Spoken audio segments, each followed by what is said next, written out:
È il fenomeno della musica sinfonica ed ha appena 12 anni.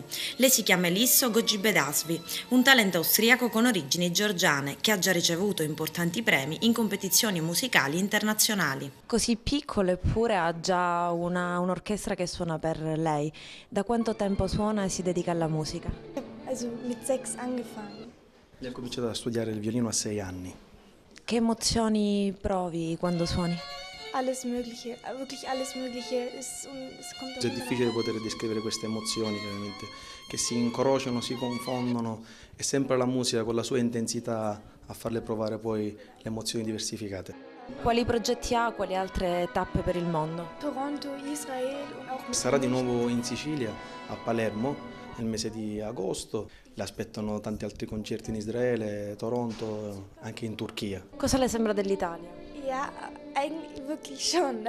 È molto bella l'Italia, ma in particolare la Sicilia, perché ha riscontrato uno spirito in noi siciliani, un'accoglienza, un calore. Quindi dice che la Sicilia fa parte dell'Italia, ma la Sicilia è la Sicilia. Sizilien selber gehört. Also Sizilien ist Sizilien.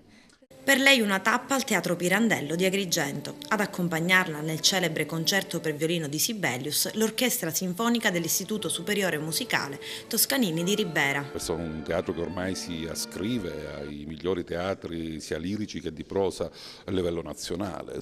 Quello che riusciamo a fare è questo, oltre questo non ci arriviamo. È l'ennesima continuazione quasi naturale del percorso che sta facendo la Fondazione, questa apertura internazionale ai talenti nel mondo. Oggi abbiamo ospite una bambina di soli 13 anni che già ha debuttato nei più importanti teatri europei e oggi ci onora con la sua presenza qui ad Agrigento. A coronare anche il cammino della nostra orchestra, la Filarmonica Città di Agrigento, ed è integrata dall'orchestra Arturo Toscanini, che è l'orchestra dell'istituto del conservatorio del nostro territorio, che è il nostro vivaio, dove noi pigliamo tutti i nostri artisti che scritturiamo nella nostra orchestra.